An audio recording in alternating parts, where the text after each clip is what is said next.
అందరికీ నమస్కారం. నేను మీ రాజా. ఈరోజు మా రెసిపీ వచ్చేసి మంచి స్నాక్స్ రెసిపీ చూపిస్తున్నానండి. కప్పు గోధుమ పిండితో సాయంత్రం పూట వేడివేడిగా సరికొత్తగా ఇలా చేసి చూడండి. రుచి మహాద్భుతంగా ఉంటుంది. పిల్లలు స్కూల్ నుండి వచ్చినప్పుడు ఆకలితో ఉంటారు కాబట్టి ఇలా చేసి పెట్టి చూడండి. కడుపు నిండా తిని తృప్తిగా ఉంటారు. ఇలా ఒకసారి చేశారంటే మళ్ళీ మళ్ళీ అడుగుతారు. వారానికి 4 సార్లు ఇదే చేయమని అడుగుతారు. అంత రుచికరంగా ఉంటుంది. పూర్తి వీడియో చూడండి, ఎక్కడ స్కిప్ చేయకండి. రండి వీడియోలోకి వెళ్దాం. ముందుగా ఒక మిక్సింగ్ బౌల్ తీసుకొని అందులోకి 1 కప్పు దాకా గోధుమ పిండి వేసుకోండి. ఇప్పుడు ఈ గోధుమ పిండిలోకి ఒక 4 గుడ్లని ఇలా కొట్టుపోసుకోండి.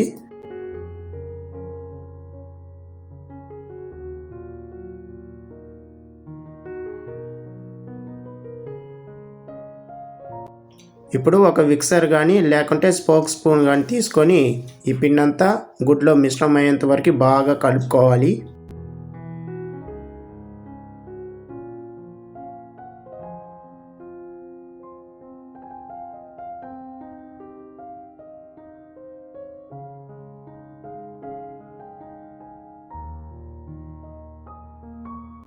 ఇప్పుడు పిండి గుడ్డంతా బాగా మిశ్రమం అయింది. ఇప్పుడు ఈ సమయంలోనే 1 కప్పు దాకా వాటర్ తీసుకొని కొంచెం కొంచెంగా పోసుకుంటూ బ్యాటర్ పిండిలాగా కలుపుకోవాలి. దోశ పిండికి ఎలా కలుపుకుంటామో అలా కలుపుకోవాలి. ఈ లోపల మీకు ఒక చిన్న రిక్వెస్ట్ అండి. ఎవరైతే నా ఛానల్ కొత్తగా చూస్తుంటున్నారో సబ్స్క్రైబ్ చేసుకొని చూడండి. ఇలాంటి స్నాక్స్ రెసిపీలు మన ఛానల్లో చాలా ఉన్నాయి. అలాగే బ్రేక్ఫాస్ట్ రెసిపీలు కూడా చాలా ఉన్నాయి. అవి కూడా చూసి చేసుకొని తినండి. చాలా సింపుల్గా ఈజీగా చూపిస్తున్నాను. వీలైతే మీ ఫ్యామిలీ మెంబర్స్కి ఫ్రెండ్స్కి షేర్ చేసి సపోర్ట్ చేయండి. అంతా ఇలా కలుపుకున్న తర్వాత ఒక మీడియం సైజు ఉల్లిపాయని ఇలా సన్నగా కట్ చేసి వేసుకోండి. అలాగే ఇందులోకి 1 టీ స్పూన్ అంతా చిల్లీ ఫ్లేక్స్ కూడా వేసుకోండి. చిల్లీ ఫ్లేక్స్లు ఇష్టం లేని వాళ్ళు 1 టీ స్పూన్ వరకు పచ్చిమిరపకాయలు కూడా కట్ చేసి వేసుకోవచ్చు. అలాగే ఇందులోకి ఒక 1/2 టీ స్పూన్ వరకు అల్లం వెల్లుల్లి పేస్ట్ వేసుకోండి. ఒక చిటికెడు పసుపుడి, రుచికి తగ్గ ఉప్పు వేసుకొని కొంచెం కొత్తిమీర కూడా సన్నగా తరిగి వేసుకోండి. ఇప్పుడు ఇదంతా బాగా కలుపుకోవాలండి. అల్లం వెల్లుల్లి పేస్ట్, కొత్తిమీర, చిల్లీ ఫ్లేక్స్, ఆనియన్స్ అంతా ఒకసారి అంతా బాగా కలుపుకోవాలి. అందులో మిశ్రమం అయ్యే విధంగా చూడండి. పిండి వచ్చేసి ఈ విధంగా ఉండాలండి. కన్సిస్టెన్సీ ఈ విధంగా రావాలి. వాటర్ వచ్చేసి టోటల్గా 1/4 కప్ తీసుకున్నాను, సరిపోతుంది.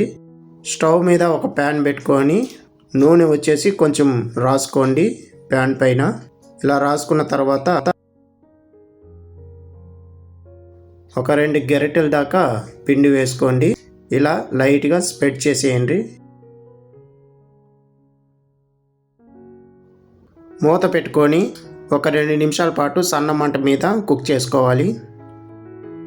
2 నిమిషాల తర్వాత ఆయిల్ కొంచెం లైట్గా రాసుకొని రెండో వైపు కూడా తిప్పుకొని కాల్చుకోవాలండి.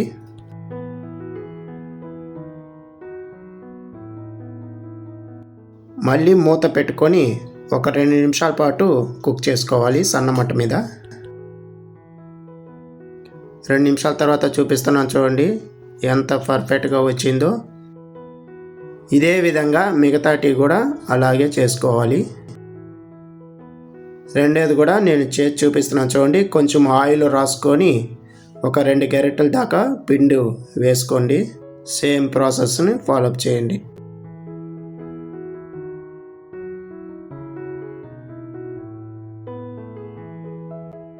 చూశారు కదా ఎంత సింపుల్గా అయిపోతున్నాయో. ఇదే విధంగా మీరు కూడా ఇంట్లో చేసుకొని మీ పిల్లలకి పెట్టండి. చాలా బాగుంటుంది, హెల్తీగా తింటారు. గోధుమ పిండితో చేస్తున్నాం కాబట్టి చాలా బాగుంటుంది టేస్ట్ మాత్రం. పిల్లలు మాత్రమే కాకుండా పెద్దవాళ్ళు కూడా చేసుకొని తినొచ్చు. ఒకవేళ మీరు మార్నింగ్ కూడా చేసుకొని పెట్టొచ్చు. ఇందులోకి ఒక టమాటా సాస్ను పెట్టుకొని తింటుంటే అబ్బా అదిరిపోతుంది. ఖచ్చితంగా ట్రై చేయండి. ఈ వీడియో మీకు నచ్చినట్లయితే లైక్ చేయండి, షేర్ చేయండి, కమెంట్ చేయండి. మరిన్ని వీడియోస్ కోసం నా ఛానల్ని సబ్స్క్రైబ్ చేసి పెట్టుకోండి. ఇలాంటి మంచి మంచి స్నాక్స్ రెసిపీలు, బ్రేక్ఫాస్ట్ రెసిపీలు చేసి చూపిస్తాను. ఈ వీడియో పైన మీ అభిప్రాయం చెప్పండి. మీకేమన్నా డౌట్ ఉన్నట్లయితే నన్ను అడగండి, తప్పకుండా రిప్లై ఇస్తాను. మళ్ళీ వీడియోలో కలుద్దాం. ధన్యవాదాలు.